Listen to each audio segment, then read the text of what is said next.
তিন নাম্বার হচ্ছে virtual autism. দ্বিমুখী যোগাযোগের অভাবে স্পিচ ডিলে হচ্ছে এবং শিশুরা আবেগের অনুভূতিহীন হয়ে পড়ছে। এটার ব্যাপারটা তো পরিষ্কার, আমরা যখন বাচ্চাদের সাথে কথা বলবো তখন সে রিপ্লাই দিবে, অথবা সে যখন কোনো একটা কিছু বলবে তখন আমরা তাকে রিপ্লাই দিব। তো তখন কনভারসেশন হবে, রিয়েকশন হবে, সেটার উপরে তারা বুঝবে যে আচ্ছা তাহলে ব্যাপারটা হচ্ছে এরকম এরকম এরকম। কিন্তু যখন সে সারাক্ষণ স্ক্রিনে ডুবে থাকছে, সেখানে তো সে আসছে না কাঁদছে, সে থেমে আছে না হাঁটছে, এগুলো কোনো কিছুই তো ওই ম্যাটার করছে না। বরং ভিডিও যেটা চলা সেটা তার মতো করে চলছে। তো তখন সে যখন দেখে যে তার পক্ষ থেকে কোনো রেসপন্স আসছে না ওখান থেকে, অথবা মানে সে কোনো রেসপন্স করবে সেটার জন্য কোনো ম্যাটার করছে না, তখন তার রেসপন্সের যে ব্যাপারটা সেটা কমে যায় এবং সে থেমে যায়, মানে তার পক্ষ থেকে কোনো রেসপন্স তখন তৈরি হয় না। তো রেসপন্স তৈরি না হতে হতে এক সময় দেখা যায় যে রেসপন্স তৈরি হওয়ার যে ব্যাপারটা সেটা নাই হয়ে যায়।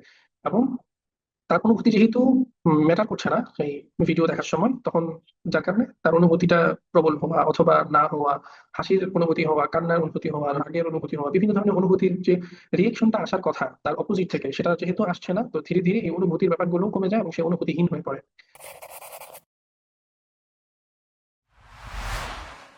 Sierrat Academy, Journey to Prophetic Lifestyle.